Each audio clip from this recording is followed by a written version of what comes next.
सन्यासी वृंद, सार्वदेशिक आर्य प्रतिनिधि सभा के अध्यक्ष एवं उपाध्यक्ष और मंत्री जी, विभिन्न देशों से पधारे हुए तथा स्थानीय प्रतिनिधि गण, देवियों और सज्जनों तथा बच्चों, सादर से प्रेम नमस्ते। आज हॉलैंड के आर्य समाज के इतिहास में ये एक सुनहरा दिन है, जबकि इस देश में पहली बार यह अंतरराष्ट्रीय आर्य महासम्मेलन का आयोजन। चिंतित थे कि असली ईश्वर क्या है, हम ईश्वर की पहचान क्या है। जो अंधविश्वास फैला हुआ था उससे कैसे हम पूरे मनुष्य को आगे ले आए कि जो हमारा वेद, जहाँ से हमारा ज्ञान जहाँ से मिला मनुष्य जाति को, उसको हम कैसे उस चीज़ को फैलाएं।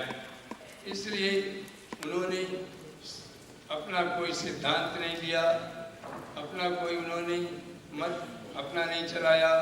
उन्होंने वेद के सिद्धांत को लिया। वेद जब थे ना कोई संप्रदाय था और ना कोई जाति थी, इसलिए जो वेद जो ज्ञान था वो मनुभव का सिद्धांत हमारा, जो मनुभव के सिद्धांत पर उन्होंने मनुष्य को मनुष्य बनाने के दृष्टिकोण से उन्होंने अपना अध्ययन किया और अध्ययन करके वो बहुत थोड़े समय में, उनको थोड़ा समय मिला, फिर भी उन्होंने बहुत सारे ग्रंथों की रचना भी की। इसमें से उनका अमर ग्रंथ सत्यार्थ प्रकाश है। सत्यार्थ प्रकाश का उनका उसमें उन्होंने बहुत स्पष्ट शब्दों में लिखा, उनका कोई मतांतर चलाने का उद्देश्य नहीं है। उनका उद्देश्य मानव मात्र को जो कि अंधविश्वास से ग्रसित हैं और जातियों में बटे हुए हैं, आपस में लड़ रहे हैं, उनको उस सिद्धांत से परिचित कराने का उनका उद्देश्य था। और उस उद्देश्य लेकर के उन्होंने सत्यार्थ प्रकाश में उन्होंने जो भी आवश्यक चीज़ें मनुभव के सिद्धांत के लिए थी उसको उन्होंने लिखा। महर्षि जी सत्यार्थ प्रकाश की भूमिका में लिखते हैं कि यद्यपि मैं आर्यावर्त देश में उत्पन्न हुआ और बसता हूँ, तथापि जैसे इस देश के मतांतरों की झूठी बातों का पक्षपात न कर यथा तथ्य प्रकाश करता हूँ, वैसे ही दूसरे देशस्थ व मत वालों के साथ भी करता हूँ।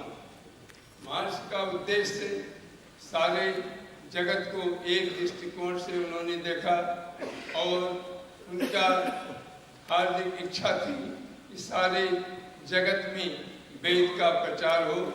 वेद का प्रचार करने के लिए उन्होंने उस समय भी सब देशों में, बाहर के देशों में इसका प्रचार किया जाए।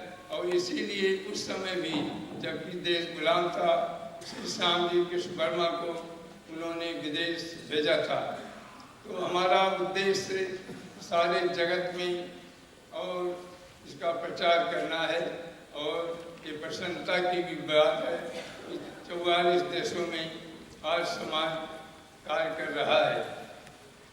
हम भाषाओं पर नहीं जाएं, क्योंकि हमको सभी भाषाओं में अगर हम वेद को या सत्यार्थ प्रकाश को नहीं प्रकाशित करेंगे तो सब भाषा के लोग नहीं जानेंगे।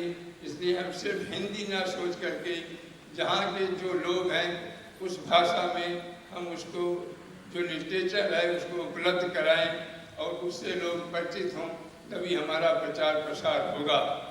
तो हमारा जो उद्देश्य है बहुत बड़ा है। और अभी आपने सुना कि हम स्वयं आर्यम बने, इसलिए किरवंतो विश्वमार्यम तो हमारा नारा है। कि महर्षि ने वेद के मंत्र से नारा दिया, उसको हमको पूरा करना है। मगर हम पूरा कैसे करेंगे, वो एक सोचनीय बात है। हमको स्वयं अपने को आर्य बनाना होगा, तब जा करके हम अपने जो उद्देश्य को है, जो महर्षि का मिशन है और जिसके हम अनुयायी हैं, उस चीज़ की हम जो है उस तरफ आगे बढ़ सकेंगे। महर्षि ने जो भी हमको सिखाया उस चीज़ से हम थोड़ा सा अलग हट गए। हमारा संगठन जो कि आज बहुत मजबूत होना चाहिए था, वो मजबूत नहीं हो पाया। उसका स्वार्थ, पदलोलुपता, ये सब चीज़ें। मगर मैं फिर भी आज इस अंतर्राष्ट्रीय आत्मा सम्मेलन के अवसर पर सभी का आह्वान करता हूँ कि वो आए। और जिस महर्षि ने कभी भी सिद्धांत के प्रति कभी भी समझौता नहीं किया, आज समाज के नियमों में 5 नियमों में सत्य की बात को उन्होंने कहा, आज हम उससे दूर जो हट रहे हैं, आज उससे हम दूर नहीं हटें और हम सभी का स्वागत करेंगे। निश्चित रूप से हम चाहते हैं कि हमारा संगठन मजबूत हो, मगर संगठन को जो लोग अपने स्वार्थ में या अपने ही प्रतिष्ठा के लिए स्वार्थ में जो गड़बड़ियाँ आई हैं उसको हम दूर करने का पूरा प्रयास कर रहे हैं। और प्रभु की कृपा होगी तो निश्चित रूप से ये संगठन मजबूत होगा। मगर हम किसी भी कीमत पर जो कि सिद्धांत हैं, जो वैदिक सिद्धांत हैं, जो महर्षि ने सिद्धांत दिए हैं, हम उस सिद्धांत पर कभी भी समझौता करने के लिए तैयार नहीं है। जिस महर्षि ने कभी समझौता नहीं किया और वो जूझते रहे और आज हम समझौतावादी हो जाएं, इस चीज़ को ये हमारे लिए अमान्य है। मगर जो भी अच्छी बातें हैं, जो संगठन के लिए जिनका भी योगदान जो देना चाहें, हम उसके लिए पूरा उनका स्वागत करेंगे और उसके स्वागत के लिए तैयार हैं। आप सभी यहाँ आए। इस अंतर्राष्ट्रीय आत्मा सम्मेलन के अवसर पर हम पुनः आप सबका स्वागत करते हैं, आह्वान करते हैं। और मैंने एक छोटा सा भाषण जो है लिखा है वो आपके समक्ष शायद बढ़ गया होगा, आप उसको पढ़ लेंगे। अभी समय का अभाव है। मैं पुनः सभी का अभिनंदन करता हुआ और यहाँ के जो अधिकारी वृंद हैं जो इतना बड़ा एक अच्छा प्रोग्राम बनाया है और हम सबको जो भी बाहर से आए हैं इतनी सुविधाएं दी हैं, हम सभी के प्रति बहुत आभारी हैं और सार्वदेशिक सभा की तरफ से हम सबका अभिनंदन करते हैं, स्वागत करते हैं, बधाई देते हैं और सभी के प्रति धन्यवादी हैं। धन्यवाद।